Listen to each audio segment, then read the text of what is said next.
You're listening to a 4x4 Radio Network podcast. The 4x4 podcast, episode 148. Whether you're going to start a trip to Tierra Del Fuego or simply hitting the forest roads in the Ozarks for the weekend, Artemis Overland Hardware has just what you need. Visit online at artemisoverland.com or visit their awesome showroom located in Springfield, Missouri. You're listening to the 4x4 podcast, the podcast all about four-wheeling, overlanding, off-road racing, and the outdoor lifestyle. We talk about news, tips and tricks, answer your questions, and interview big and little names in the off-roading world. So whether your rig is busted and you're in the shop wrenching on it, or you're on your way to the trail, join us and we'll keep you plugged in on topics to help you get away. Here are your hosts, Dan, Craig, and Rich. Well, hello, I am Dan, and tonight we have a special guest, Adam. How are you doing tonight? Good. How are you, Dan? Hey, everybody. Great. And that is Hello. Adam Shaw of Overland History and Blue Ridge Overland Gear fame. And we'll be talking about the diesel swap into that Jeep Cherokee here in a minute. But before we get to that, Rich, how are you doing tonight? Is that code for a tornado came by and sucked the roof off? I'm doing great. Yeah. No, that's code for me forgetting to turn off my damn microphone again. Oh. And Craig, how are you? Hot. Yeah, it's pretty warm here in California. I think it was 105 like 20 minutes ago, and I'm in a room with no ventilation. You're up there in Northern California, or I guess Central, is that what it's considered? No, more northern California, but it's 106 here, and I rode my motorcycle to work today, so it was like riding in a hairdryer on the way home, like just sweating, riding home. I'm like, oh man. Yeah. Well, for anybody that is just now listening to the 4x4 podcast for the very first time, it's worth noting that this is a distributed show, so the microphone sounds all are a little bit different. I'm located in Southern California. Just talk Craig there in Northern California. Rich, you're in Kansas. I guess that's, I don't know, is that considered East Western Kansas? East of California. That's about all that matters, just East California. Yeah. And then, Adam, you are in Virginia. Yep, good old Bedford. Excellent. Well, so, Adam, we have been talking about the saga of the Jeep Cherokee diesel engine swap for a long time, but can you give us a little bit of background? Because this has really been something that I've been following. And, you know, we've talked engine swaps on the podcast before, and people are always interested in, you know, are we upgrading for power, upgrading for longevity, upgrading for whatever reason? But there's some backstory to yours, because you had a pretty well-built Jeep Cherokee to begin with. So can you kind of lead us into what got you to the point to consider an engine swap? Absolutely. So originally the engine swap, saga kind of started in at the end of January of 2018 when I lost the original 4-liter engine in the Jeep. I bought the Cherokee with 198,000 miles on it, refreshed the motor, all new seals, new accessories, etc. Figured it was going to last another 100, 150, hopefully. It ended up dying at 240,000 miles. I think I had 58 PSI on cylinder 6. And, it was basically time for either a replacement or to do what I've always wanted to do, which was put a turbo diesel in an XJ. I think back in the 80s or early 90s, and especially overseas, came with a turbo diesel from the factory. But unfortunately, they were very rare over here, and they were also very underpowered. Yeah, those were gutless little beasts. Yeah, I believe it was like possibly a Renault turbo diesel that was like a 2.1 liter 4-cylinder, and I think it put out like 85 horsepower and like 110 foot-pounds of torque. Doesn't get any more anemic than that. Right, so it probably made noise and didn't really go anywhere. So, I really, had this idea in the back of my head, and I've always been into Jeep Cherokees ever since my father bought one brand new in 1991, and we road tripped in that. So I've owned 3 of them now, in as well as a Jeep Comanche. And got this one in 2015, built it. It's been a great overland vehicle, spent a lot of time in it. I think I've spent something like 40 weekends out of, that's about 2 years. Or actually out of the first year that I had it, just camping every weekend. So I've been out in it a lot and, built it up over the years. And finally we come to January of 2018, motor dies. So it's time to do something, a little crazy. And I've always heard of people doing the OM617 swap, which is a 5-cylinder Mercedes turbo diesel out of the late 70s to mid 80s 300D sedans.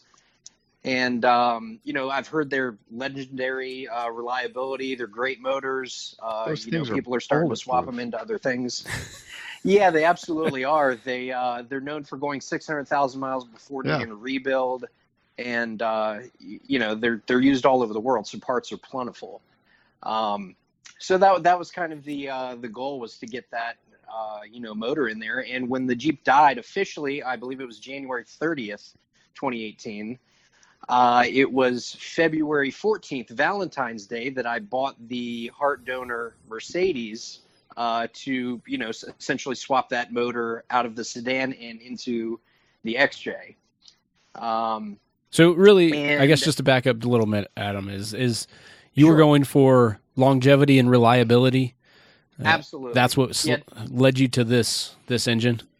Correct. Yeah, definitely not power. I mean, on the high end, I believe the most powerful OM617 made was 125 horsepower and 195 foot-pounds of torque. So they're extremely reliable, just not extremely powerful. But you can certainly modify them and get a lot of power out of them. Got it. Well, I don't know. What's the horsepower and torque that in the original Cherokee motor? The 4-liter puts out about 190 horse and about 235 foot-pounds of torque. Okay. Yeah, and I think what makes the torque good is that it comes on at very low RPMs too. But it's certainly not a high power thing. When you start looking at the modern Wranglers and JLs and everything, like they're more than 100 horsepower higher than that, more than close to 200 horsepower or torque more. So. Correct, and they usually, have almost a ton or, maybe 1,500 pounds more, in weight as well. That's true. So they're not exactly, I mean, JLs are JKUs are powerful. They're not fast, though. Yeah, and so it's funny, when we've talked to some of the listeners and everything that drive the overseas version of the JKs, I know some of the guys in the UK were swapping from the diesel to the gasser. And, here in North America, that seems like sacrilege. Why would anybody want to do that? Well, if their goal was to be able to get up to highway speeds, maintain those speeds, maybe the diesel wasn't the best option. But for cruising the trails, getting great miles per gallon, diesel is undoubtedly the better choice. Absolutely. Yeah, I mean, the goal really was to, swap that motor out for longevity and also to do something unique. This is one of those Cherokees I've really enjoyed highly modifying. I've got a bunch of, custom stuff that really I haven't seen done before. I built an onboard hot water shower system into it. I've got a sleep platform with a Dometic drawer fridge built under it. I did a console freezer between the two front seats as well, which is also a Dometic as well. All of which took a lot of work to get it there. So the theme of this Jeep has always been, kind of do something a little crazy, a little unique, and, raise a few eyebrows, so to speak. So that was really kind of, another part of the goal of diesel swapping the Cherokee as well. So that started, January of 2018, bought the car February 14th. And then, I was on kind of the search for information, which when it comes to these swaps, there really wasn't much out there. There were a few forums. Diesel Bombers was one of them. And, I really couldn't find a whole lot of information on how to get this swap done outside of the guy in Pennsylvania. And I'm not going to mention company names because I'm not really terribly fond of some of the stuff, he's put out. But anyways, that was one, very small source of information on how to get this swap done and how to do it properly. And, it wasn't until October of 2018 that I actually found a Facebook group that was dedicated to these swaps for the OM617 motor. And that's where the wealth of information came from. Before that, I was kind of struggling on finding a good source for parts, which you can, of course, go directly to Mercedes, but, there are cheaper sources out there. And then also finding, people who have done this that have experience on what to buy, what not to buy. And, I certainly made a few mistakes along the way on, some of the stuff I bought and replaced and what I would need and what I would not need.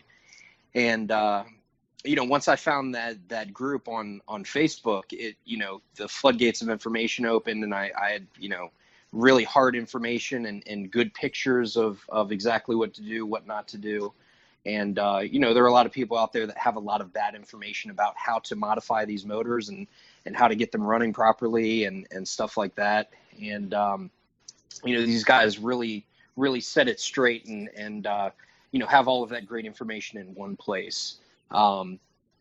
So, considering the lack of parts, life getting in the way, having it be a, really unique motor swap, it really took a lot of time. And from the start of buying the car to completion, it was just under a year and a half. And that was because, parts were expensive, life got in the way. I also, at the time, did not have a garage to work out of. Luckily, a friend finally came along and offered up his shop on his land for me to be able to, essentially rehab the motor, so to speak, get it ready to install in the Jeep and, really kind of prep everything inside rather than working in my backyard, which is where I originally started. Under a tent. Which is, right. Well, it wasn't even under a tent. It was pretty much under either cloud cover, rain, sun, whatever it was. And as we've all probably experienced before working on vehicles, it is miserable to do outside if you're not in some kind of shade or some kind of cover. Yeah, well, that's why it's called shade tree mechanic, not stand in the open sun and get roasted mechanic. Right, exactly. And unfortunately, where I live right now, I don't have a garage. I've, in the past, absolutely had a garage to work out of, so that had never been an issue till now. So that was part of the reason why some of this took so long. Also, expensive parts, and just not really finding a whole lot of information out there on, how to complete this swap properly. So needless to say, I think somewhere this past February is when I finally got the Jeep into, a proper shop with power and heat, no AC, of course, but finally got the Jeep transported over there, got it in there, started, tearing the motor apart to essentially rehab it. The diesel that came out of the sedan had 240,000 miles on it, so it needed some, maintenance. They can't just go forever without, routine maintenance and stuff like that. So started buying parts, bought a new timing chain, replaced every single seal on the motor except for the head gasket, which, I figured once I got the motor in and got it running, I could replace it in the vehicle if it needed to be done. Replaced every single accessory and in fact, upgraded a few along the way. So the alternator that's stock on that motor has, I think it puts out 65 amps. I upgraded to a John Deere alternator, which actually bolts in, and I believe that's 150 amps. So, yeah, that's a major upgrade. Right, absolutely. There's some interesting upgrades you can make along the way to, really kind of improve these motors and if you're putting them in, a more modern vehicle, so to speak, really improves the, kind of overall quality and experience with that. But I mean, at the end of the day, it's still a very simple motor. It's, mechanical injection. There's probably, 4, 5, maybe 6 or 7 total wires that you have to put to this thing, aside from fuel, air, and compression is really all it needs to run. And you've got it mated up to the 5-speed manual, right? Exactly. I've got the AX15 5-speed transmission in the Jeep, and I used an adapter plate for the bell housing and then also an adapter for the Jeep flywheel to be able to mate to the Mercedes turbodiesel crankshaft. And since these motors are actually balanced from the factory, the original flywheel that came with the automatic transmission on the diesel motor in the Mercedes sedan is actually balanced with the crankshaft. So if you pull that original flywheel off the motor, you've all of a sudden thrown the motor out of balance. So I actually had to mark where I removed the crankshaft on the rear, remove that. It's all these little things, and I had no idea I needed to do this stuff until I got into the swap. And this entire swap was basically just peeling an onion. It was just layer after layer of, oh my God, I really have to do stuff like this. So that's the funny thing flywheel. for anybody that's peeled an onion, there's a lot of tears involved. People forget about that part of the analogy. They absolutely do. That's extremely true. I can't, there was probably twice that I really wanted to give up on doing this swap and just sell the Jeep and be done with it and not think about it anymore. Yeah, I believe it. But I'm one of those guys that I'm really good at obsessing over something to the point where I can drive myself right to the edge, but I will get it done. And I think I definitely saw that edge at least twice during the swap. But getting back to the flywheel, so essentially when you pull the original flywheel off the diesel motor, you have to take that and take the Jeep flywheel with the adapter bolted to it and have that professionally balanced to match. You have to have the Jeep flywheel professionally balanced, matched to the original Mercedes flywheel. That way it doesn't throw the internals of the motor off balance. And I got very, very lucky and found a company about 25 miles from me that actually does that for, Ford racing and balances flywheels and crankshafts and all that kind of stuff. And, got that done for, he really cut me a break and did it for $100 when I think he had like 4 hours of labor into it. Wow. So how do you get those balanced when they're matted together like that? You take pennies. I think what he does is just glue pennies to it. Right. Well, I mean, the company that I use is called American Hoffman Corp, I believe, and they're like worldwide. They've got a bunch of different facilities all over the world, and I guess they professionally balance engine parts and all kinds of stuff. And I walked in there and they've got all these crazy machines. I don't understand how they work.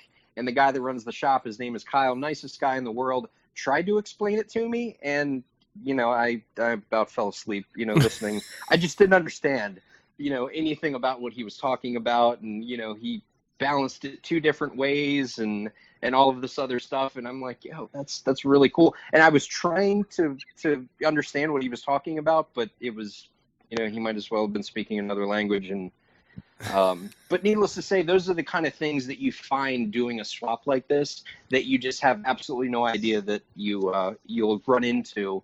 And, on a couple of those instances, specifically that one, I was like, did I just bite off more than I could chew? This sounds like a complete pain. Why don't I just bolt a 4-liter back into this Jeep and be able to enjoy it rather than going through this? Yeah. That's an excellent question. So those thoughts are always running through my head. Yeah, I mean, it's just how much more painful and expensive can this swap get? But I was determined. I really wanted this turbo diesel XJ, and it's the vision I've got in my head, and giving up would have been so much worse than actually going through with it, would ever be. Right. So, keeping that in mind, I just kind of stuck with it. And I was like, I'm going to get this done. And believe it or not, this OM617 Swaps Facebook group that I found, they were actually very supportive. It was almost like a support group for these engines. They've probably done the exact same thing. They're like, yeah. You've got another 3 months of tears before you can figure this out. Exactly. And it was, really interesting. You joke around with these guys and they've actually turned into good friends. You share something really, you're passionate about in common, and, now they're friends. And, I never thought I would find, friends in this little corner of a Facebook group. See, I thought you were going to say like the shared traumatic experience solidifies relationships. That too. Exactly. The pain of turning wrenches and the expensive unique swaps like that. Absolutely. But it's a great group of guys. There's a lot of great information. And of course, the nice thing about that group is that they also self-police. If there's bad information in there, they will run those people out of there, especially if they continue to spread that bad information. So, that's it's it's a really great group to be a part of. And if you're interested in these swaps, there are Toyota guys in there. There are Land Rover guys. The most unique vehicle that I saw one of these turbo diesels swapped into was like a 2007 Dodge Ram. I'm like, really? It was just odd. I didn't understand it, and I'm not judging, but it was just odd to me and very foreign. But the cool thing about these motors is, you know, they're crazy simple mechanical diesel, and you can get 450 foot-pounds of torque out of these with pretty much bolt-ons. If you modify the intake to accept a whole set HX30 turbocharger, you essentially bolt on a diesel Macon injection pump and a top mount intercooler from an STI. And this, I'm making this sound really easy. It's a lot of work. You can actually get about, 400 to 450 foot-pounds out of this motor and somewhere around 200 horsepower, which is pretty amazing from a 3-liter 5-cylinder diesel. Yeah, that is amazing. And, I originally budgeted for this swap somewhere around $2,500 is what I had in my mind. And when it was all said and done, right, everybody laughed at that, including, my immediate friends that I told. They're like, yeah, okay, you might as well just multiply that by 2.5. And they were absolutely right. That's about where I landed. With the exhaust and some of the upgrades they did, the wiring, etc., and this still being a bone stock motor, I was just over 6,000. I'm just over 6,000 into the swap currently, and there are still a few little odds and ends, here and there, but overall it's done. This past weekend, I actually drove it. I got it running July 22nd. So 2 weeks later, I actually did kind of a crazy thing and drove it 600 miles round trip up to Pennsylvania. It ran flawless. Beautiful oil pressure, plenty of power, no cooling issues. On steep hills, it heats up, 10 degrees. No big deal there. But the Jeep does 70, 75 miles an hour, no problem. It doesn't get there fast, You ask me what 0 to 60 is, the answer is yes. But, overall, it runs great, and it has continued to run great. And I'm currently daily driving it to work right now and just really enjoying it. Well, so some of the things that, kind of deterred people from diesel engines in the past is the smoke and how rough they may run. Have you found that to still be the case, or is it, harmonic balancers and everything all kind of smooth that out? This engine turned my Jeep into a tractor.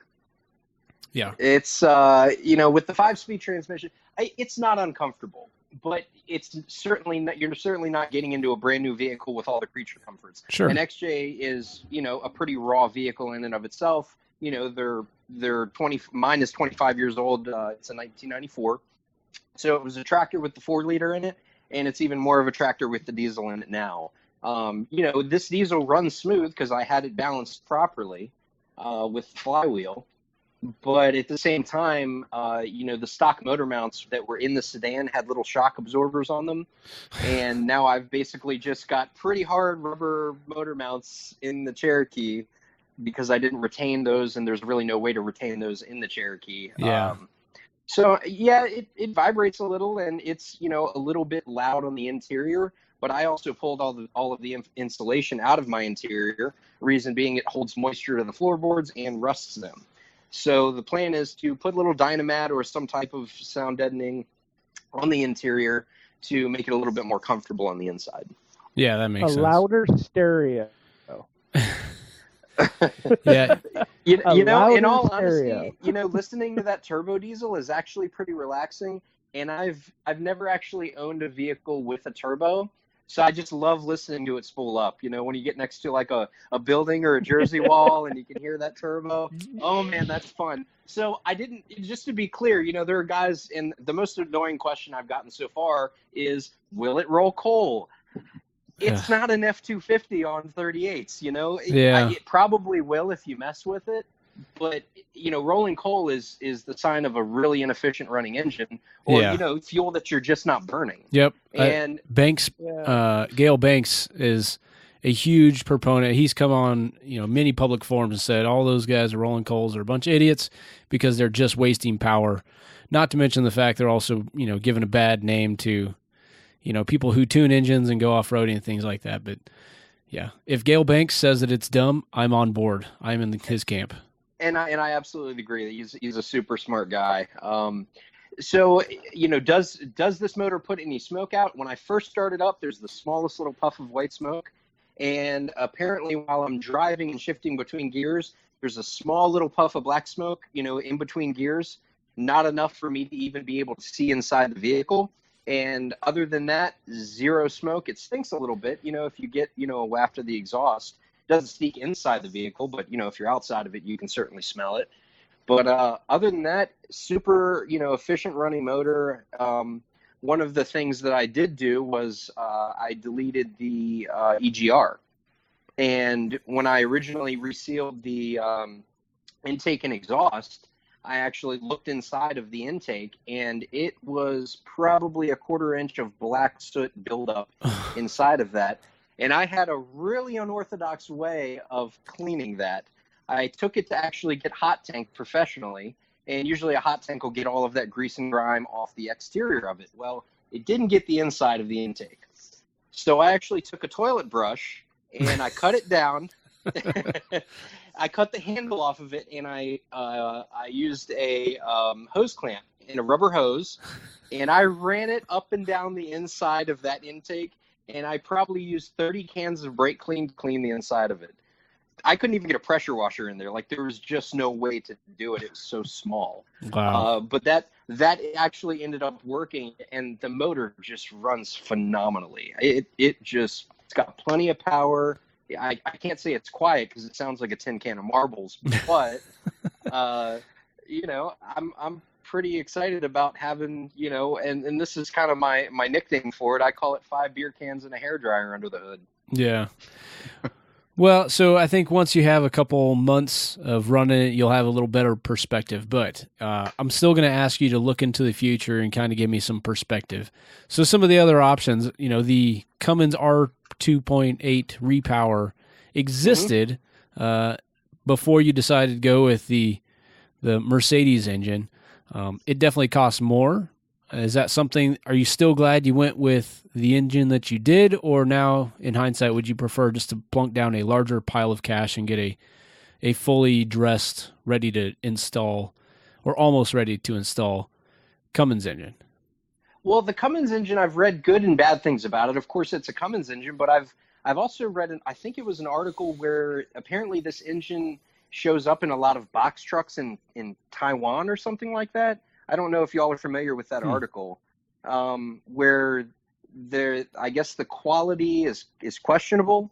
And needless to say, I read that article recently. I didn't know about any of that information when I started doing this swap. But when you look at the R2.8 Cummins swap, it looks amazing, and it's certainly tempting. I think there's like 300 foot-pounds of torque at like 1,200 RPM or something crazy like that.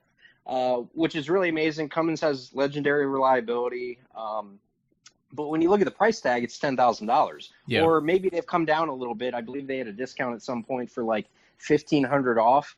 I still thought that was a hard pill to swallow, considering you would still need an adapter plate for the transmission and still have to figure out all the wiring, the odds and ends, etc., to actually put that motor in. So I was guessing somewhere around $12,000 to $13,000 realistically to have that motor in the Jeep and running. And, so you're still looking at twice what you've paid. Right, exactly. So, I bought the original, donor car with the diesel in it for $450, as a running, driving car. And I was like, well, this is a no-brainer. I'm only $450 deep. I could still sell the car for scrap, which I ended up doing. So technically, I paid $350 for it. But, like I said, I figured because of the price of the adapter plate, a few odds and ends, a few, a new vacuum pump, stuff like that, I was going to be somewhere around $2,500. Well, I was very, very wrong. If you're building a beater trail rig and you want it to be unreliable, $2,500 could probably get it done. But if you're looking for daily driver quality and a motor that doesn't blow smoke and does not leak all its oil, which this one originally did, you're going to be in the neighborhood of 6,000 realistically. Well, that's good to know. And I'm, personally, I'm really excited to see that you have this project finished. Just the payoff of seeing a project like that come to full completion, I'm pretty excited for you. Hopefully someday I can see it in action. I finally got to see the real benefit of actually doing the diesel swap.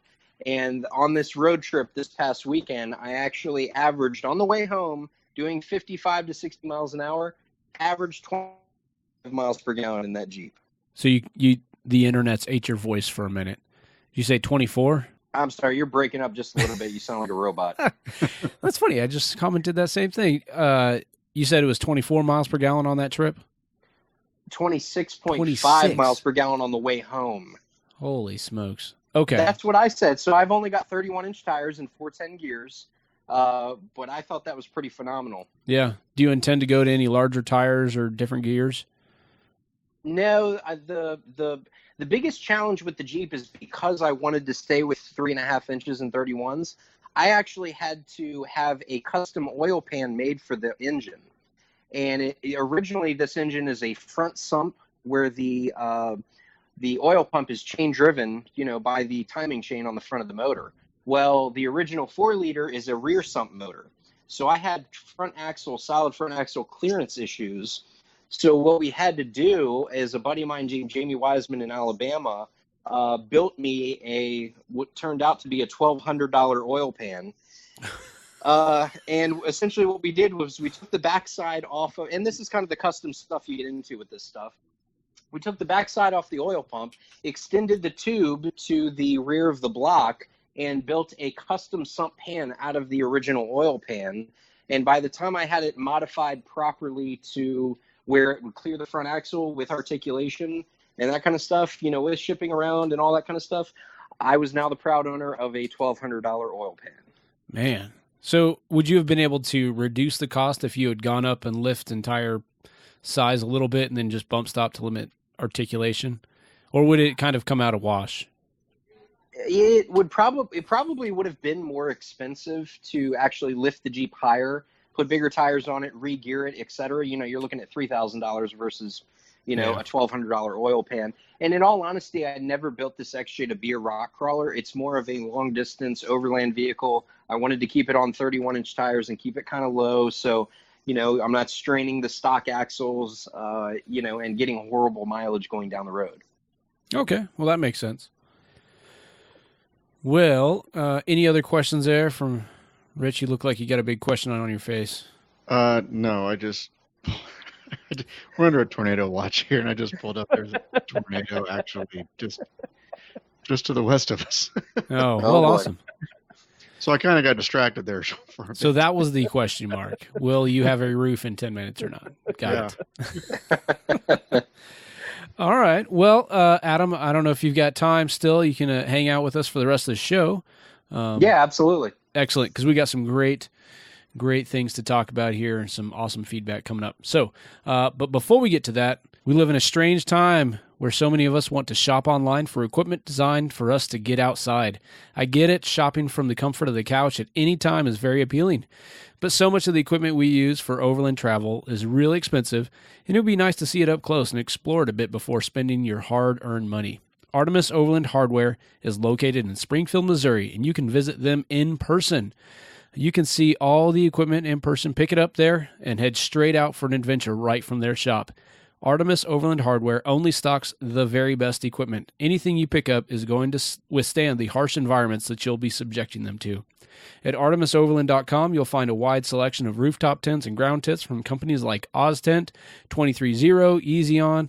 Outfit your camp kitchen with a SnoMaster Fridge, a Tembo Tusk Skottle, or a stove from Kovea or Frontrunner. Artemis Overland has a large selection of camp furniture as well as roof racks for a wide range of vehicles. Recovery gear, winches, lights, solar-powered dual battery systems, action tracks, GPS units, and much, much more can all be found at ArtemisOverland.com or at their brick-and-mortar store. And I actually just recently saw that they're moving to a larger facility just to keep up with demand. Artemis Overland Hardware is also one of the very few approved goose gear installers and Ironman 4x4 dealers located in the central United States. Whether you're going to start a trip to Tierra del Fuego or simply hitting the forest roads in the Ozarks for the weekend, Artemis Overland Hardware has just what you need. Visit online at artemisoverland.com or visit their awesome showroom in Springfield, Missouri. Okay, now let's get to some news. And Rich, I'm going to let you kick off the discussion here because I think you said you had some thoughts on this.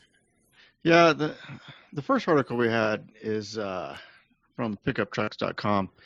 So Ford has announced they're going to offer the FX2 off-road package for the Ranger for 2020, which is, I don't know, kind of interesting to me. It harkens back to the old Tacoma pre-runner days. Yeah. So, except they're not quite doing it. All it's really giving, it sounds like it's more of an appearance package. You lose all of the crawl control capabilities, whatever Ford calls it. So obviously you don't have four-wheel drive with it. So it really is just a two-wheel drive Ranger with a little bit of a lift and skid plates. It's got stickers too. It's got the FX2 sticker. FX2 stickers, yeah. That's got to be worth something. Yeah. So it kind of confuses me. So they say the reason they're doing this is because their clientele are requesting more variety versus just the chrome package. Whatever. Yeah.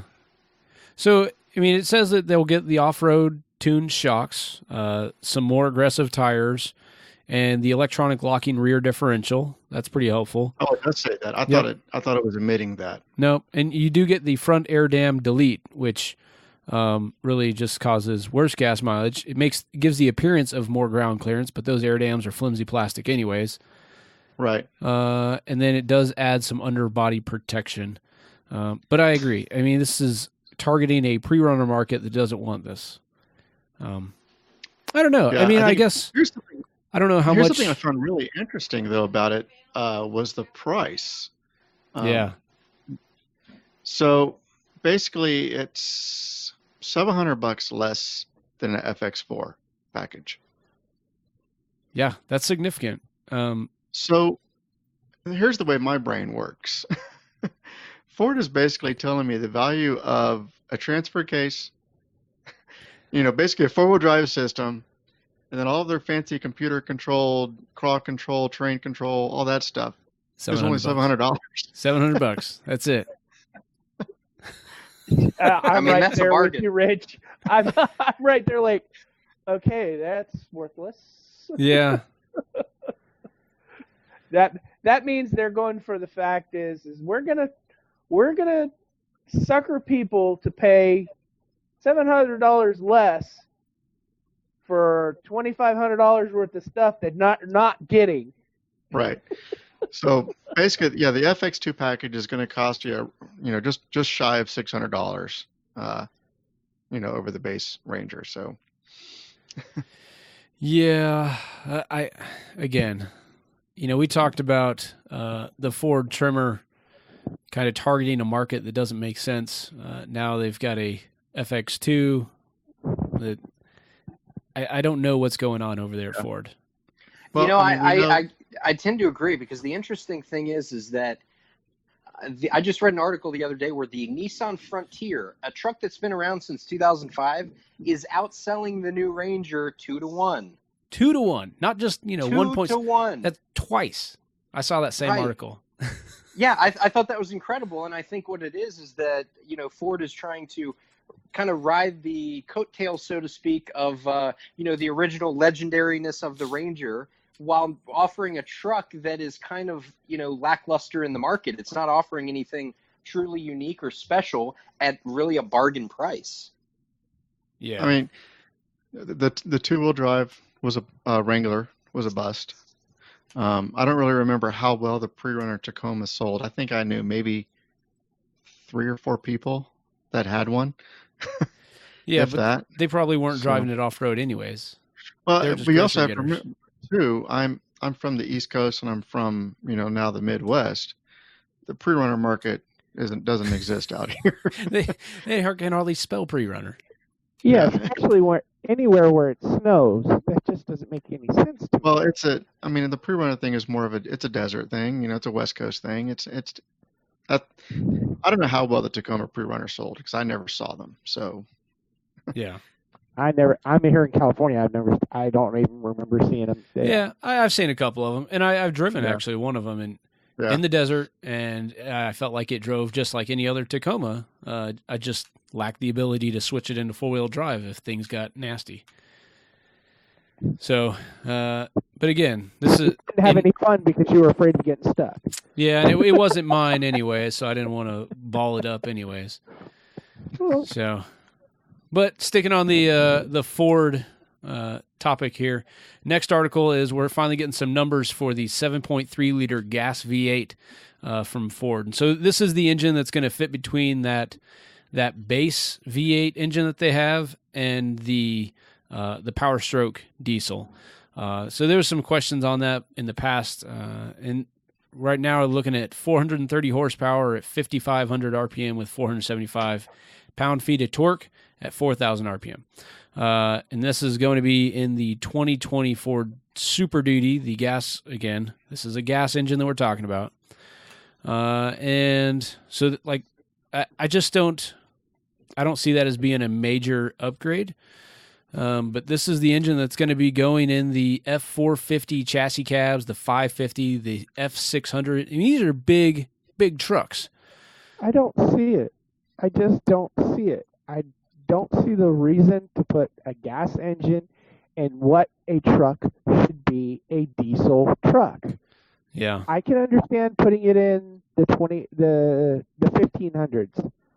I can see that. But if you're going to put it in a 25, I don't see it in a 2500. I don't see it in a 3500. I don't see it in the F750. It just doesn't make any damn sense to me whatsoever. That's a Do y'all happen vehicle. to recall how much power the Ford V10 put out? That I think it was a Triton, maybe. Yeah, I remember it being not enough, or it was just legendary unreliability. I don't know that. Sure. Nobody desires that V10 engine. But I don't remember the numbers right off the top of my head.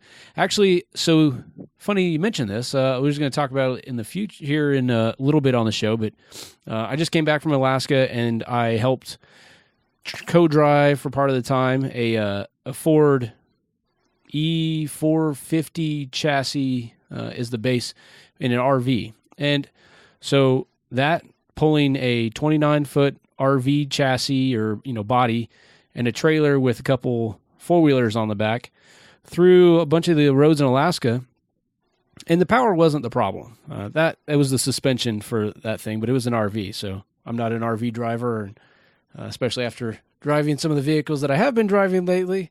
Took a little bit of adjustment. But I don't remember it feeling particularly underpowered, and that was a big, heavy vehicle. So I don't know. I'd have to look that one up. Okay, here's the numbers on the V10. The Ford 6.8 liter V10 from 2000 to 2005 Fords was 310 horsepower, 425 foot-pounds of torque. Well, then this is a significant do y'all step up. think this is a bit of an upgrade, even though it's 2 less cylinders? No, because one's a diesel and one's a gas. No, that V10 was a gasser. So yeah, I would say this is an upgrade. I mean, you're getting more displacement out of fewer cylinders, anyways. This is 7.3, and that was what'd you say, 6.8. Yeah, so it's still an upgrade.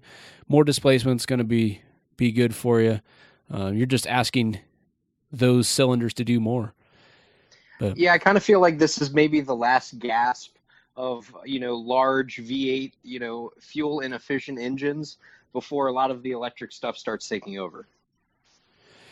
Yeah, and that's the other thing, that this article doesn't have any fuel economy numbers or what it's going to be able to tow, and a lot of that's going to have to do with the transmission that's behind it and a lot of the braking and frame shifting. So a 10-speed automatic. yeah, but it's not going to be tuned the same as the 10-speed going in F-150. It's going to have something different. It's going to be I would imagine a different 10-speed. I can't imagine that same 10-speed working in a F-150 all the way up the line to a 750. That would be impressive, however. Anyways, I think... according to this, if I'm reading it right, it is the same transmission. Well, then there's no reason that there should ever be a transmission failure in an F-150. So we'll have to do some more reading up on that one. This article, again, was from pickuptrucks.com, and we'll have a link to it in the show notes here for this episode 148. And access all of that, just go over to the 4x4podcast.com/148. We'll take you to the show notes for this one.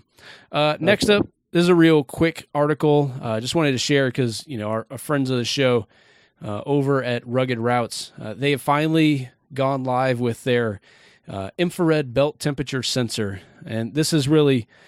So, Stephen, we've had him on the show before. I've met him in person, and he does a lot of really cool things with the Lowrance GPS units. And one of the things that it allows, these are large screen GPS units that are found in boats and, all the high-end pre-runners, race trucks, UTVs, that kind of thing. But one of the things that plagues a lot of side-by-sides is those belts getting too hot and coming apart at high speed. I found a couple side-by-sides out in the desert just in my short year down here so far. So I know this is a problem. And, they've got a similar belt drive system in ATVs and snowmobiles, snow machines. So now that I've got that frame of understanding, I can see how this would be something you really want to pay attention to. And otherwise you should be bringing a lot of belts with you. Yeah, and there's usually one spare belt that just comes with those. There's a spot under the hood or somewhere that has a dedicated spot for a spare belt. But ideally, if you could catch that the temperature is climbing on it, something's going wrong, you could address it before you destroy a belt and leave yourself stranded. And this belt temperature sensor goes on there, and then it provides that feedback right there on the screen of the Lowrance GPS.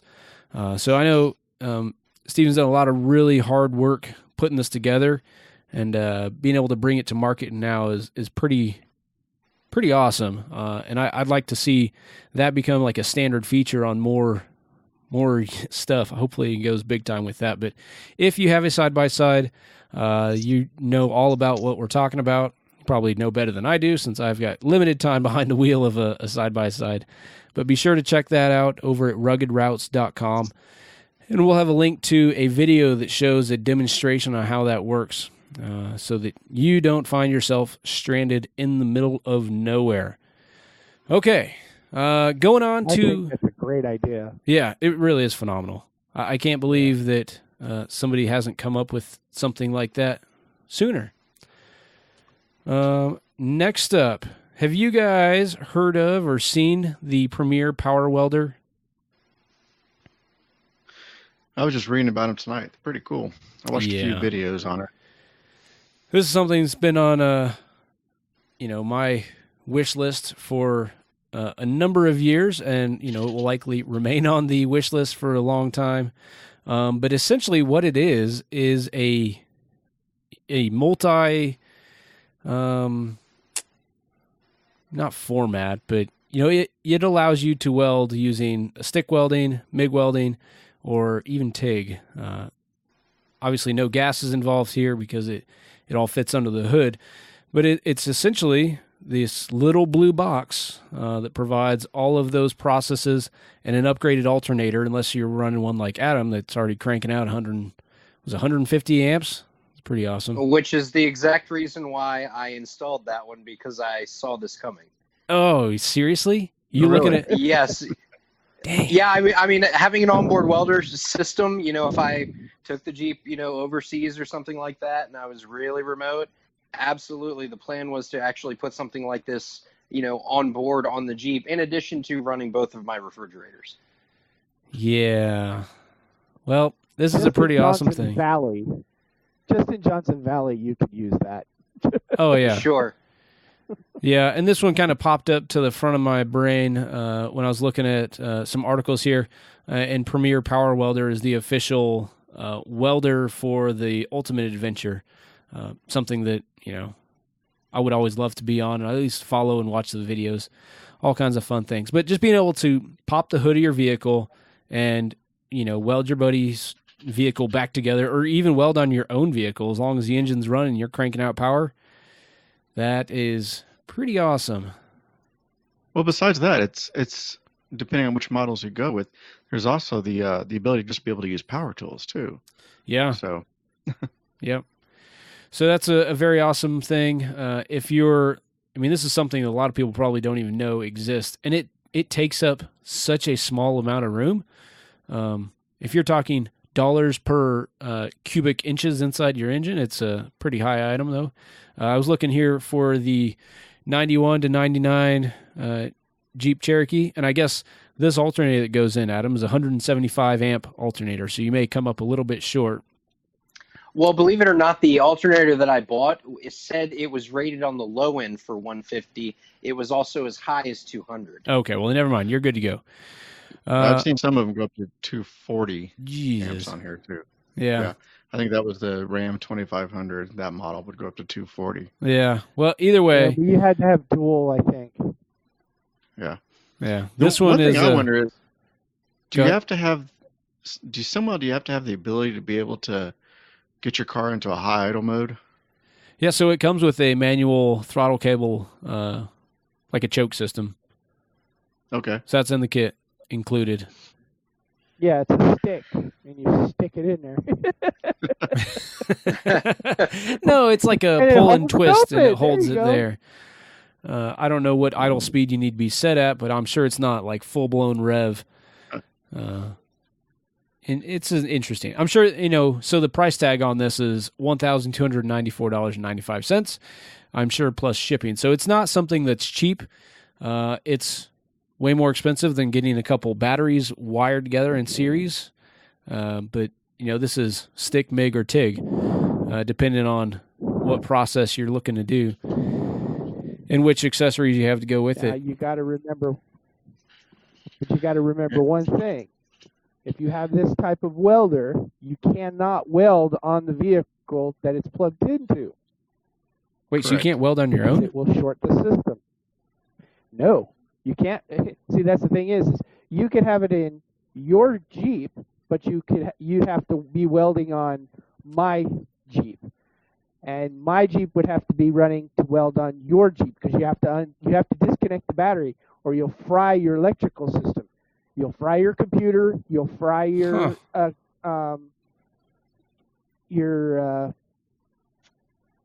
stereo and electronics.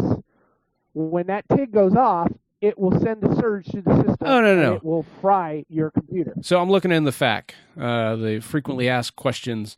What should I know when welding on a vehicle? And it says when welding on your own vehicle, use only reverse polarity. Reverse the electrode holder, negative to work and ground. Never weld on your own vehicle with your Premier Power Welder in straight polarity. Also, do not weld with Ready Welder on any other unit using straight polarity wire on your own vehicle. So, it is possible. You just got to flip things around so the current's going the other way. Okay, well, that my friend, has his own body shop, and when we're doing welding, we never weld on the same vehicle. When we've been out wheeling, we've always had another vehicle running the welder than the vehicle that's being. Well, that'd be great. Fry the computer, and we always even disconnect the battery while we're doing that just to be safe. Yeah. Well, and that's the thing. Like, this is expensive. This is probably not something that you're likely to go and buy for yourself unless you've just got really deep pocketbooks. But I have heard of clubs coming together and, getting this Premier Power Welder for somebody who's on the trail all the time, and they're just the dedicated guy to do all that. Because, it turns out just because you have the welder doesn't mean you have the knowledge and the skills to use it. So you definitely want to be able to weld before you go spending money on this. Well, yeah, and you got to remember that's also not something that you're going to use to put a vehicle together. That kind of a welder is one of the kind of welders you want to use just to get you out of the situation, back to the shop, or back to wherever, so then you can grind that all off and re-weld it, because you need the gas. The gas to get a welder clean weld. To get a good clean weld. Yep. Well, again, in the frequently asked questions, if you reverse the polarity, couldn't you, in theory, really just weld on your own vehicle with no problem? I think so. I would think they would build that for $1,300. I would think they would build that into the system and be mindful of something like that. Yeah. It says you can. I mean, weld on the your own. whole system doesn't make any sense if you can't do something like that, like weld on your own vehicle. Agreed. I do agree. I just wouldn't do it. Well, I wouldn't spend $1,300 not do it. So I just looked up for RAM. I'm hoping they haven't updated their website, and that's because it says it's only good for 2003 to 2014, 5.7 liters. So I'm wondering if they just haven't updated it, because I can't think of any reason why you couldn't also go up to the 2018. Yeah. Well, it's worth. Maybe I'll send them a message and ask them. Maybe it's where the alternator is located. Who knows? I don't think they've changed. Well, I'd have to look, but I don't think they've changed the location in that generation. Well, let's go ahead and shift gears into the feedback here. We got a bunch of emails, and we mentioned before some feedback from Chris at the Jeep Gladiator portal on buying your next Jeep Gladiator. So let me pull up this voicemail and hand it over to Chris. This is Chris from the Jeep Gladiator portal. Just wanted to weigh in on the pricing with the regards to the new Gladiator. We're seeing a lot of Gladiators with Mopar accessories, and that is driving the price up, but these accessories are Mopar lifts, the steel bumpers, and things that are actually usable off-road. They're getting their regular retail for them. It's no different than the Jeep has done for years by adding all kinds of accessories to Jeeps that you can drive off the lot. That doesn't mean that you can't get a Gladiator without accessories and without a price increase.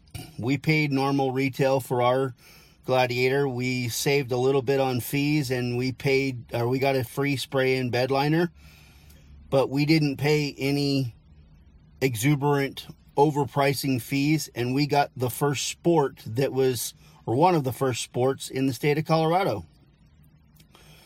We've talked to dealers across the country and actually put a few of them on our site where dealers are just asking regular retail, and some of them are offering free shipping anywhere in the United States. There's a few Gladiator dealers up in the Northeast that have a lot of sport models that they can't get rid of. They're willing to deal on right now. So to say that you have to pay $10,000 or $20,000 over retail is just not true. If you do your research, there are Gladiators out there at retail or below. They're out there. You just have to do the research. Yes, they are a higher demand vehicle right now, but they're one of the hottest vehicles on the market. It's no different than the article talks about the Demon. One of the reasons why dealers were getting the price is because people wanted them. So if you want a Gladiator, don't pay some kind of crazy price for one, because there are dealers that are willing to just sell them at retail. And two, get out and get one. They're amazing. They're lots of fun. It's hard to beat a vehicle that you can take off the showroom floor and for a minimal amount of money, add 37-inch tires, drive it straight to Moab, and take it on just about any trail you want to off the showroom floor.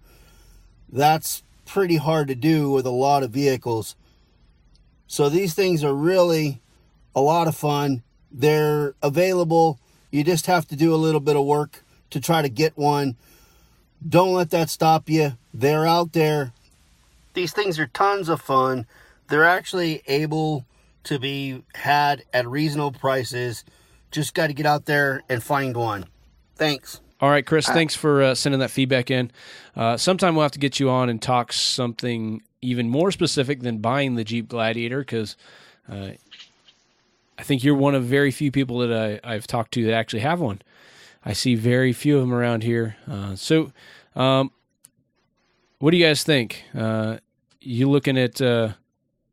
I mean, it's very tempting to buy an already modified Gladiator, or you could do it the other way and just order one specifically to your liking without all the dealer stuff, or just get a stocker and then do all the mods yourself. Which option would you guys take? Well, it's just my experience has been that whenever you're looking at the dealer installed packages, they're typically using the lowest cost options they can get, and they're marking it up to the value of premium products. So I would never buy a Jeep that has got the dealer installed options on it. Yeah, and what I have heard of some folks doing is buying it or working with the dealership to where you can get it as is and have the dealership take it over to a shop to get the options or the modifications done that you want, because that shop and the dealership already have an agreement. So where it can all be financed together, and then you get the Jeep that you want for the entire lifespan of you owning it, and it's usually a warranty. Yeah, and the dealer keeps all the takeoff parts, and they get to sell those instead of you getting to keep the money. Yeah, that's probably the way that I would. Well, aside from that last part. But see, I don't see much of an issue with that, because I mean, a lot of people don't want to deal with trying to sell the parts, and nobody's going to buy stock parts unless you know somebody that owns a body shop and you're going to sell it to them. Yeah, you must not have looked in the marketplace here in Facebook. People are buying stalker stuff all the time. I don't know why, but they are. No, there's a lot of stalker stuff for sale. I don't know anybody buying that kind of stuff. I sold all the stock stuff off my old Jeep, and I sold it for a lot more than I expected to sell it for. Really? Yeah. So, it's not just Adam making bad decisions with his money. There's other people out there. I mean, in all honesty, I would love to make a bad decision with the Gladiator. I just personally wouldn't buy, a modified one from the dealership. Yeah. Reason being is I'm one of those guys that I like to modify my own stuff, and I don't want anybody else touching it. It's one of those things. So. Truth. All right. Next email. Do you want to deal with figuring out how to sell the parts, or do you just want to get the Jeep and not deal with it? You just don't want to deal with the after effects. I'm a cheap dude. Or waiting.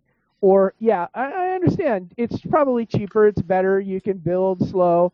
Or it's some people just, if you can afford it, because we're talking, 75, 80 grand to have one of these fully outfitted.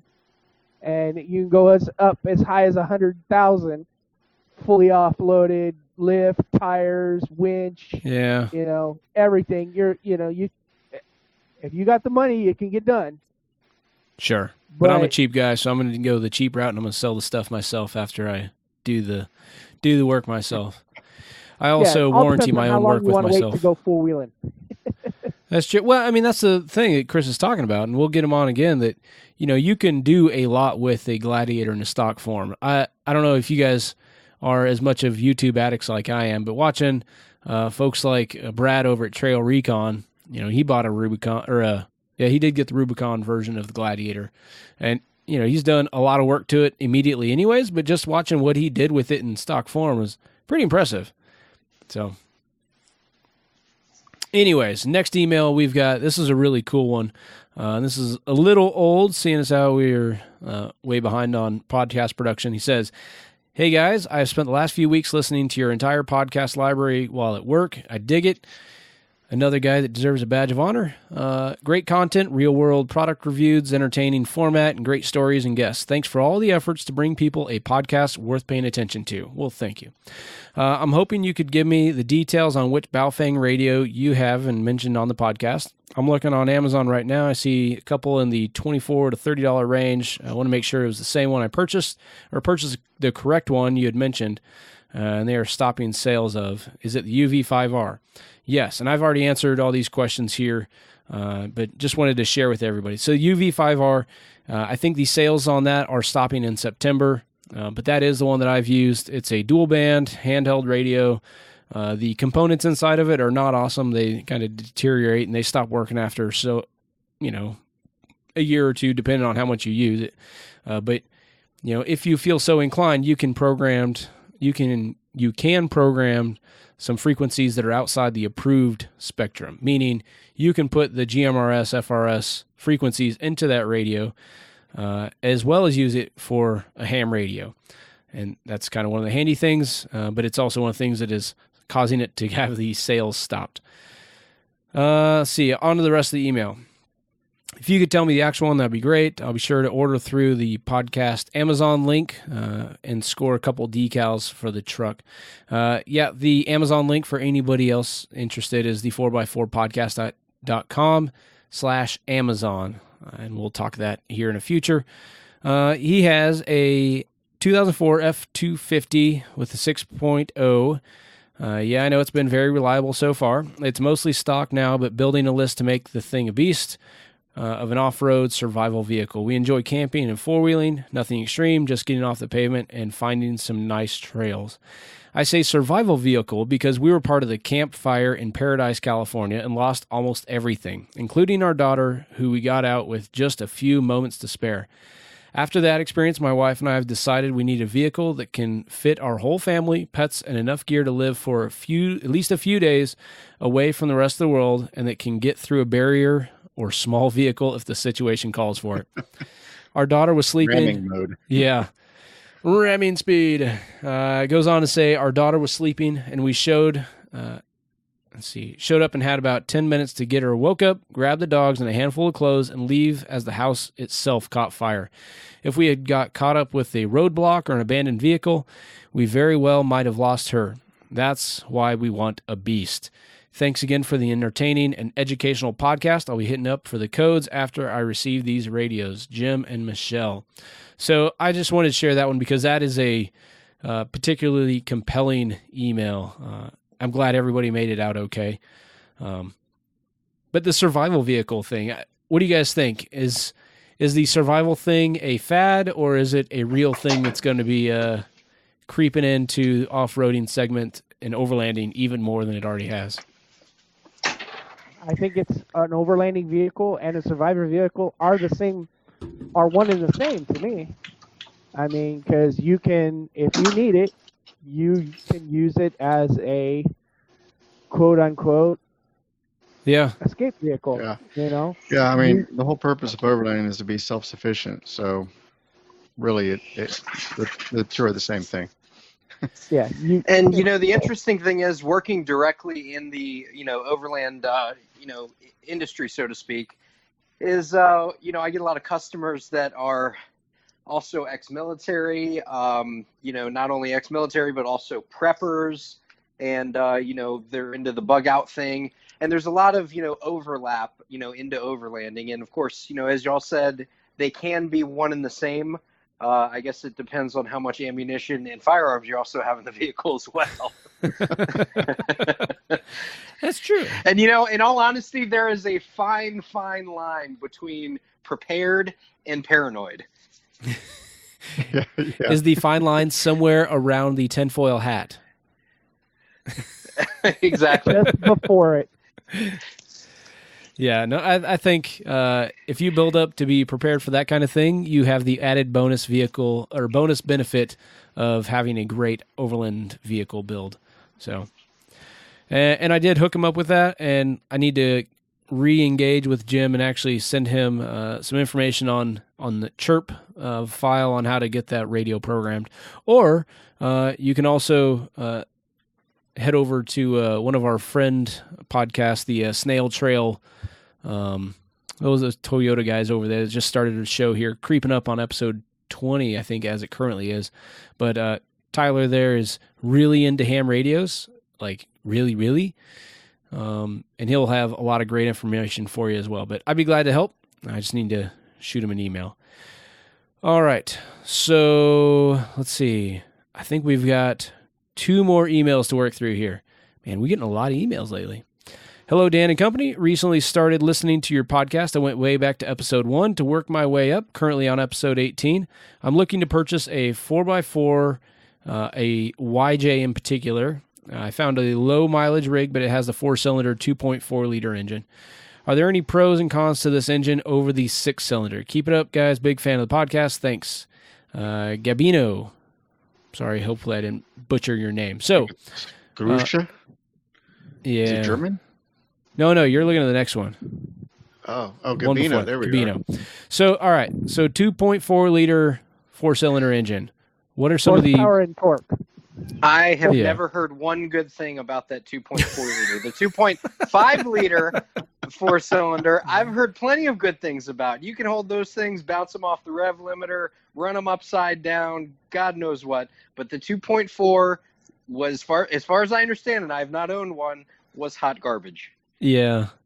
And that's kind of what my email response was like. You know what? I can clear everything up about that 2.4. Didn't that motor come in the PT Cruiser? It may have. I believe it did.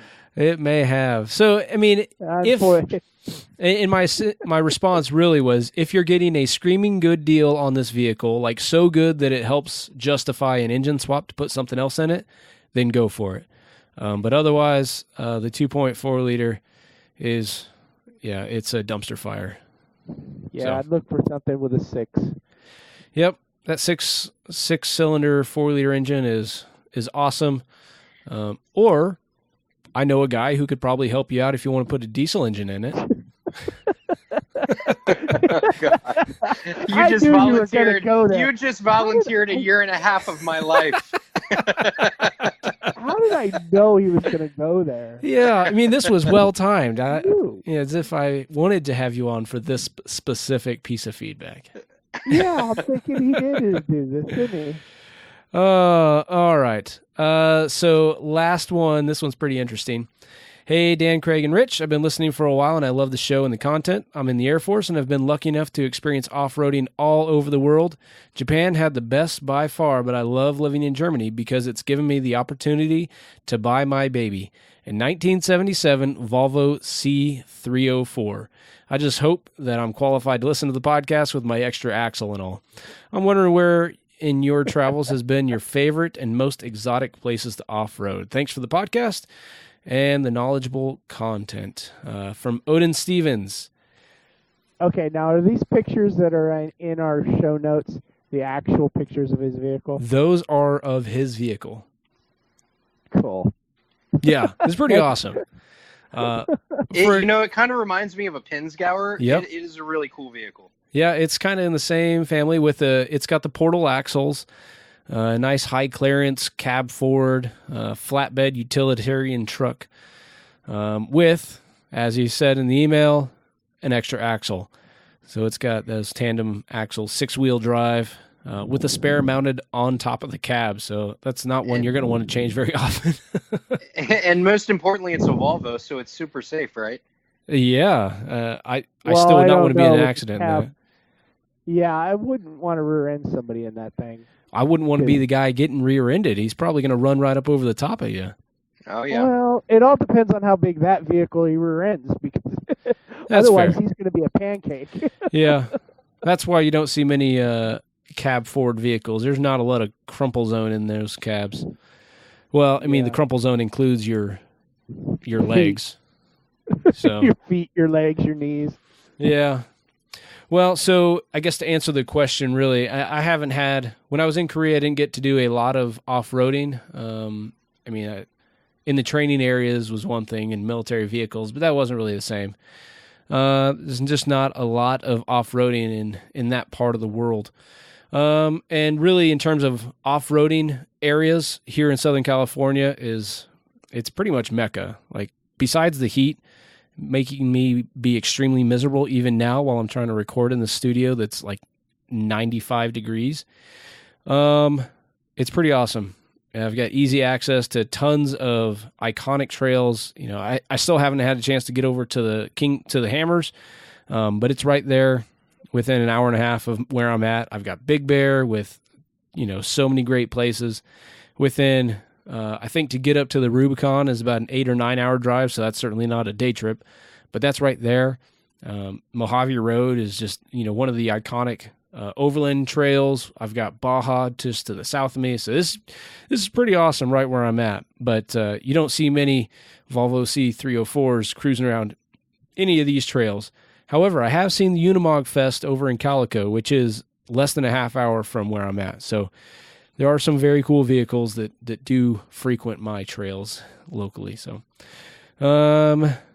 anything else there, or we ready to switch into the garage? Craig, I don't see anything added in your garage. What, you been doing anything getting your Jeep closer to running?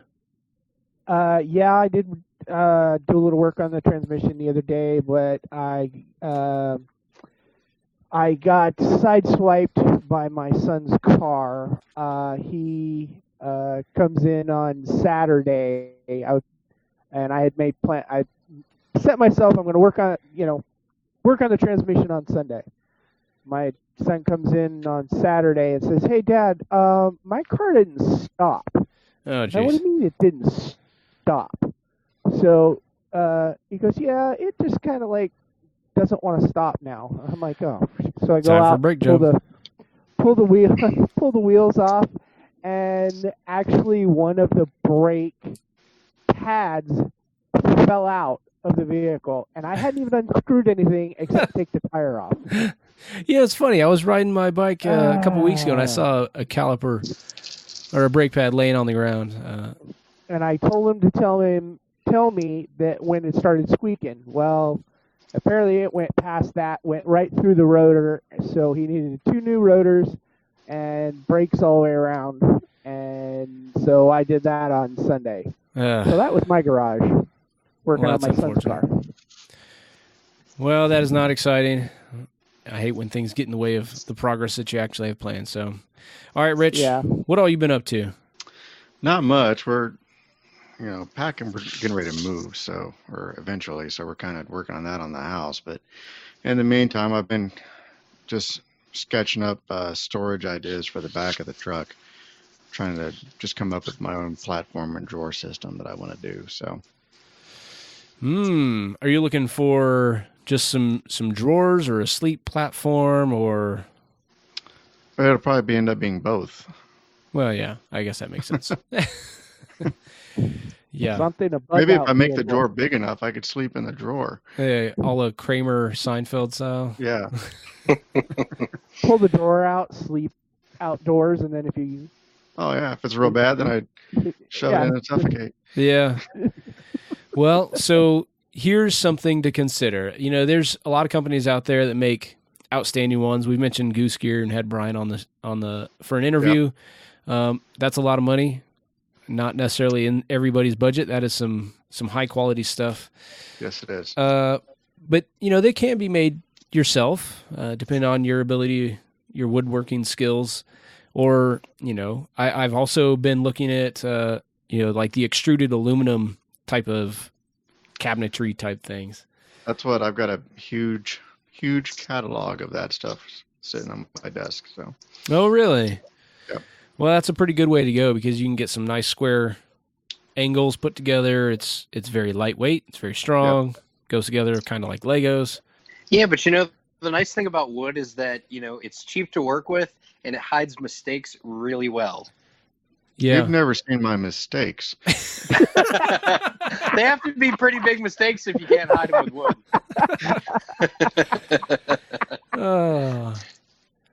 Well, it's funny. Like the most expensive thing in those drawer systems is always the slides. Like, yeah, those things are just not cheap. And if you're talking about a truck, being able to pull out beyond the length of the tailgate, you're going to be spending a small pile of cash.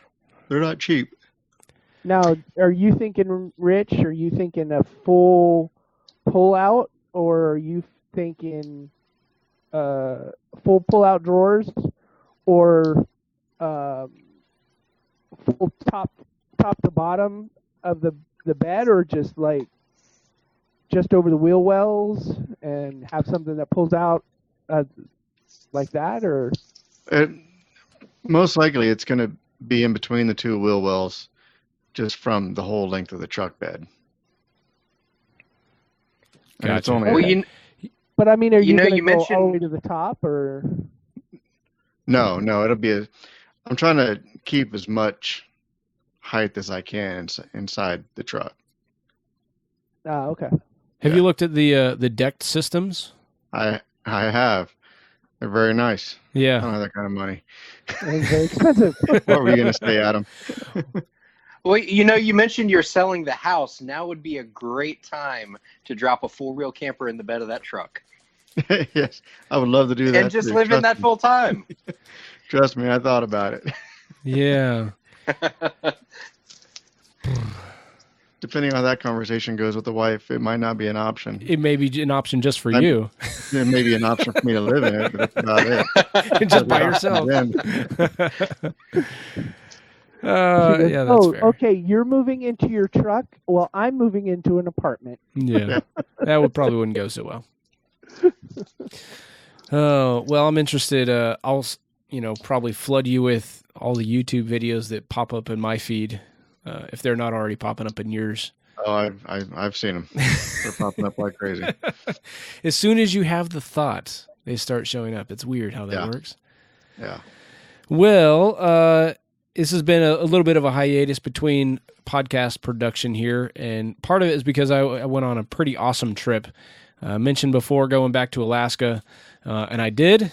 I'm back now with the freezer full of various species of fish, mostly salmon, thankfully, but I got a couple rockfish, and then I did a little more fishing once we came back to California. Went on that road trip where I talked about the route kind of took us down from Fairbanks to Cantwell, which is about halfway between Fairbanks and Anchorage, and then drove the Denali Highway across to Paxson, which, is interesting. While I was on the highway, I stopped at a couple interesting places, and I found stickers from the lone overlander who listens to the show here and lives in Las Vegas area. He has recently made that trip up to Alaska, so it was cool to see stickers from people that I know out there in the wilds of Alaska.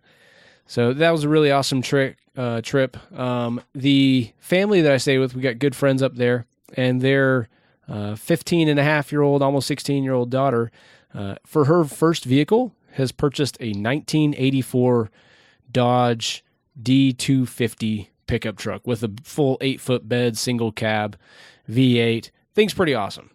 The paint that is a cool truck. Yeah. I put that one in the Instagram feed, so you may have seen it. But it ran great. Is basically no leaks. There's some residue from where it's an old truck, so there's going to be some oil residue inside there. I tuned up the idle speed so it didn't feel like it was going to die every time you come to a stop. I could probably benefit from some tune-up type things, but it was all easy to do.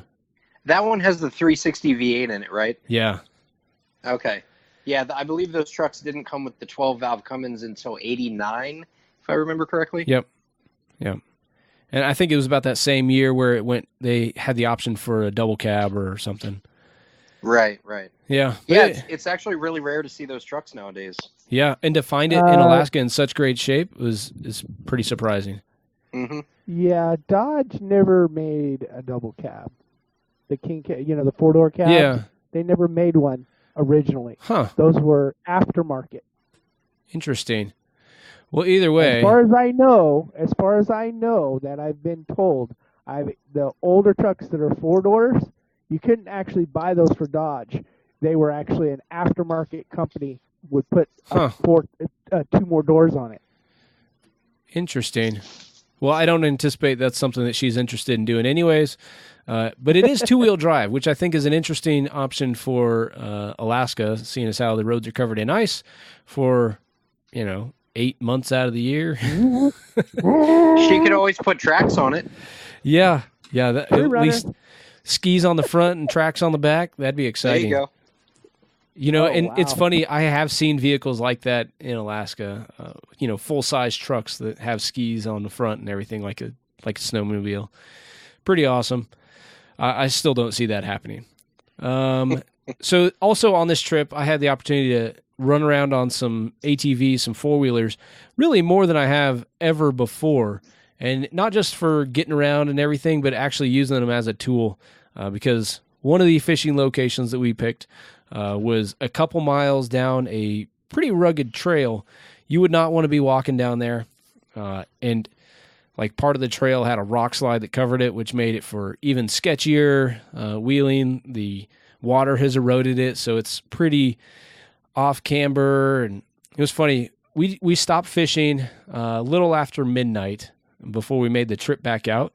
And turns out the trip out was less stressful on your nerves because you really couldn't see how far down it was to the river below you. So you just blissfully cruise along down these trails. But it's really kind of had me rethinking the future of off-roading once I move back to Alaska and how I'm going to have things set up. I definitely see some ATVs showing up in my future, which means, my Jeep certainly cannot pull a couple ATVs like I would like it to. Not if I got the whole family and everything in there. It's just not going to work.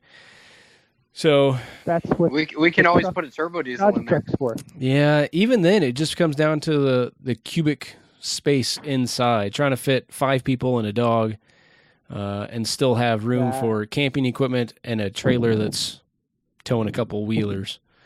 Well, that's when you tow it with the truck, the Dodge truck, to a point. Then you get on them Yeah. and go farther in. Even then, this is, again, the first time I've really explored anything in an RV, experienced that RV living. And having that interior living space is pretty nice. I know my kids were excited. They were much more agreeable to long road trips, long highway miles, when they can kind of get up, move around a little bit, and actually lay down in a bed to sleep. I have no idea if any of that stuff is legal or if Department of Highway Transportation really and Highway Patrol looks down on that.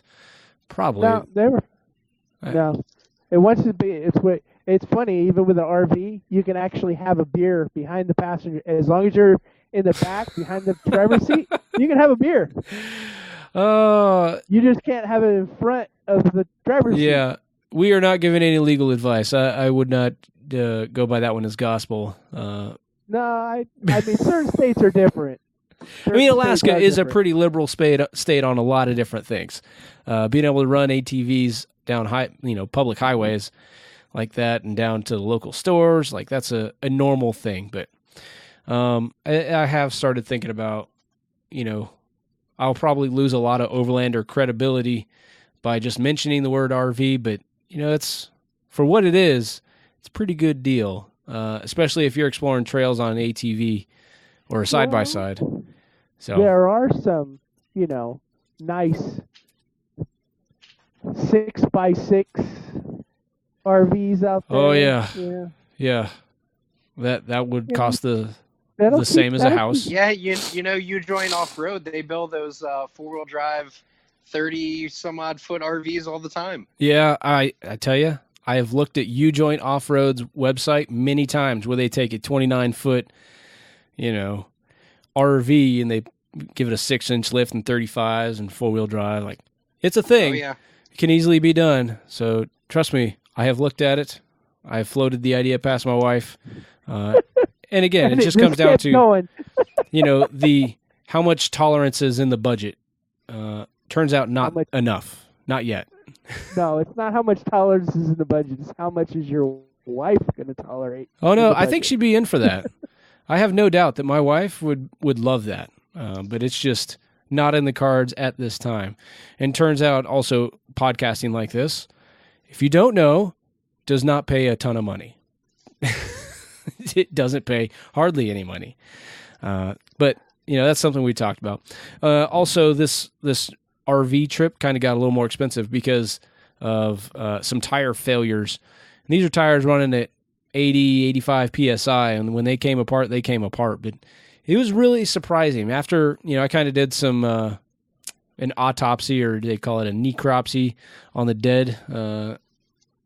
We had a tire that was low to start the trip, took it down to the tire shop. They were supposed to have fixed it, and I think they just put some air back in it, which I had done anyways, and maybe twisted the valve stem around so that it wasn't leaking, because they certainly didn't fix it, because that tire, it's a dually on there. The inside tire was well and truly shredded. There were numerous holes where you could tell it had been running flat for a long time. And did it wear the sidewall of the other tire as well? It was starting to, yeah.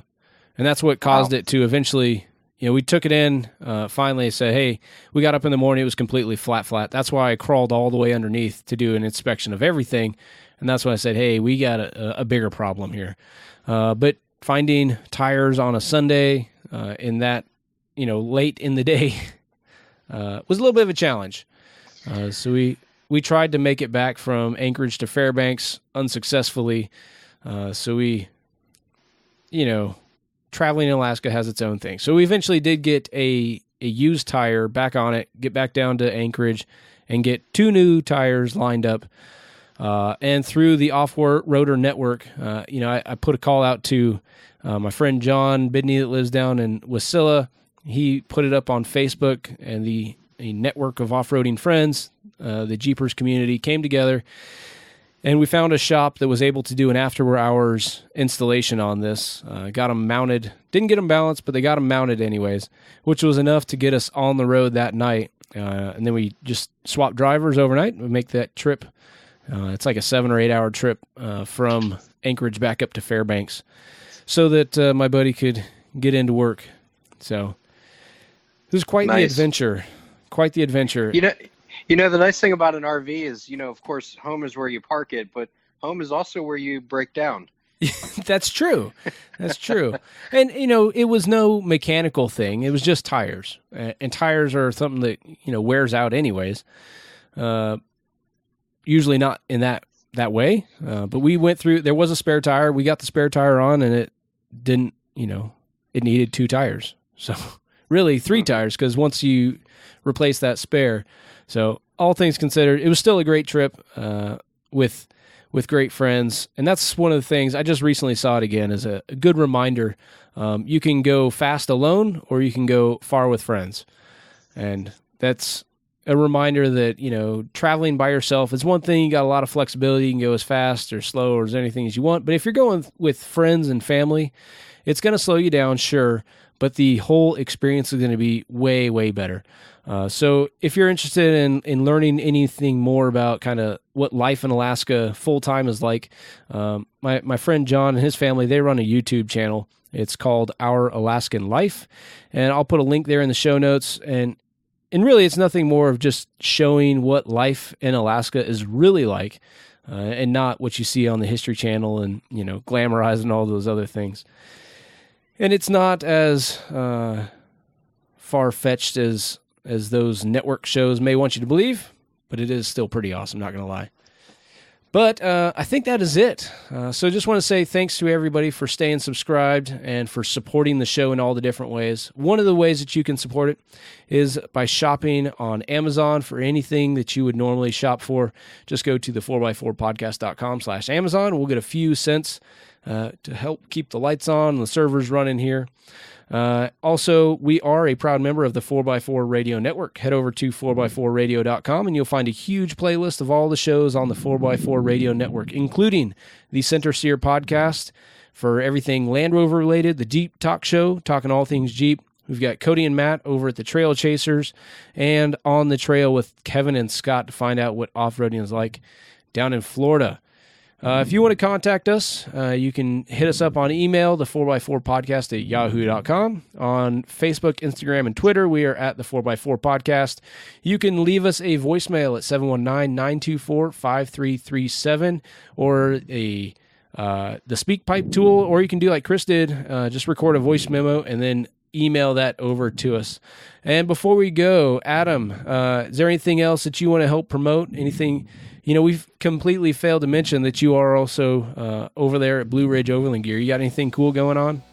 Yeah, we have the rooftop tent rally coming up in Virginia at James River State Park, and that is October 18th to 20th weekend. It is the weekend directly following Overland Expo East this year. Excellent. And we'll get a link to that there in the show notes too. And Sure. If somebody wants to kind of keep track of any more updates on your Jeep diesel swap progress, where can somebody go? You can find me on Instagram, Overland_history, and I'm also on Facebook as well. That's also Overland History. You can just type that into the search. Awesome. All right, now it's time to hit the trails. So tread lightly, God bless, and stay safe while exploring your world.